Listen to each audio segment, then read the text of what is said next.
Hi, and welcome to our Project WET Teacher Workshop. I'm Hazel England. I'm the Director of Outreach and Education for the Great Swamp Watershed Association, and I hope we're going to have an activity-packed day today. This is the guide that you're all going to leave with. It weighs about 10 pounds, but it's a very well-produced environmental education curricula that covers water from all aspects. It's everything from water conservation, water as a mode of disease transmission, the things that impact water quality, water use, water conservation. And so there are activities from K through 12 that will help you to sort of teach on all those subject areas.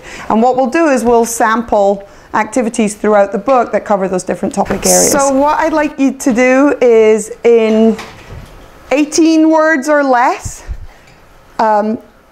see if you can say, what is the water cycle? 18 words or less. Give your best effort at what is the water cycle, and then draw a piece of it where you can actually point to 3 different things that are happening there that are part of the water cycle. Picture of the water cycle that you have in your 4th grade textbook, that's probably up somewhere in your science classroom wall. It has all these major elements. It has the clouds with the rainfall, which is what? And it's all your spelling words for the week. Right? See, I have acid. Precipitation. From the pond, water's leaving back into the air. From the stream, from the river, what's that? Is the flow of water from the roots up through the plant and out. So that's transpiration. And then in your water cycle, there'll be, you know, these lovely big arrows that show, you know, things are moving around the cycle. But what's missing from this picture?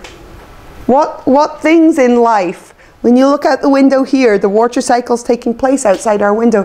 What's missing from this water cycle? People. People. Okay. What else? People. Houses.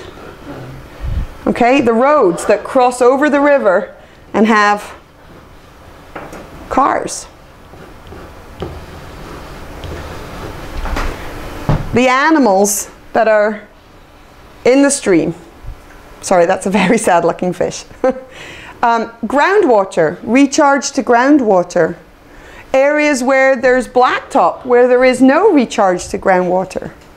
So the reality is that the water cycle that you learn for convenience is, you know, this pure water that's moving around, evaporating and condensing and precipitating down. It's getting taken up by plant roots. The truer picture is much more complicated. And so what many of the activities in Project WET get at is how to break this down into what's really going on. And it looks sort of like an acid picture there now, but we're going to keep this and come back to it a couple of times and compare that pristine water cycle, which when kids learn about that in New Jersey. I can't believe Phyllis has broken up with Mark. She was crazy about him. Okay.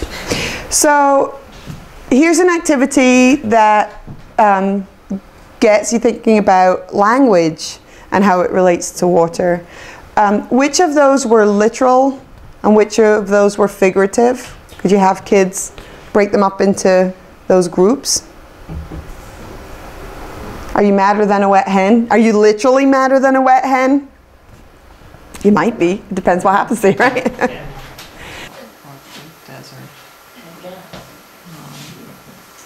God, I was wondering how that was going to come off. This is our That must be smart board. It's smarter than me. For sure. More of a They use it coastal on the news all the time. Have you noticed that? Yeah, more effectively than me.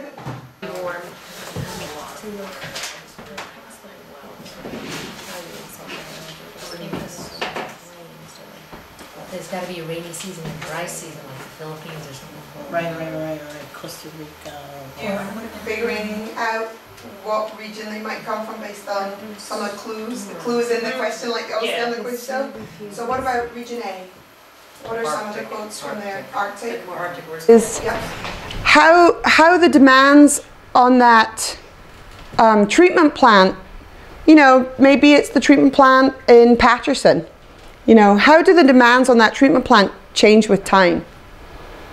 What happens over the course of a day, over the course of a week, and over seasons that will change the flow of wastewater coming into that treatment plant? When are those peak flows coming in to the plant? If I was actually to sort of look at Wake up in the morning and then at night when people are going to bed. Okay, so if I say sort of 6 a.m., you know, there's a surge when you shower, you shave, you leave the water running while you're brushing your teeth, even though Barney says not to.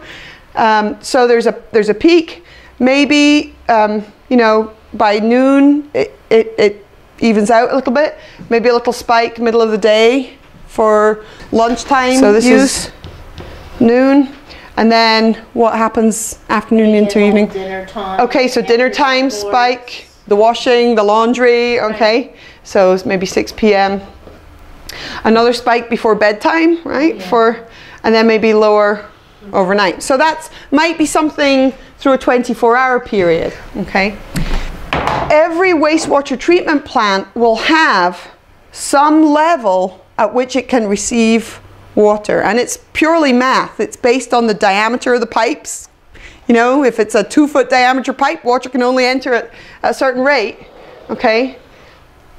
You hope that the ability to receive wastewater is at some point much greater than the daily flow. I mean, it would make sense. You don't want the wastewater treatment plant to be overwhelmed with just daily life of the residences around it. But think about what are the kinds of things that might influence how much water is coming to the waste plant. Now, instead of thinking about through a day, think about town-wide or region-wide, all those mains pipes that are leading to that treatment plant. What kinds of things are going to impact how much water flows through them? He's from Britain. Okay, so these are going to be our tokens. So we're preparing for the Super Bowl, which is coming. And actually, I'm going to have to unhook here because we're heading. Flush, okay. Flush, flush, flush, flush, flush, flush, flush. Okay, and then once the lines are full, what's going to happen? Backs up in the house. Oh, delicious. It backs up in the house. So now it's Super Bowl, you have a plumbing emergency. They have this thing outside the, like it has like a cap.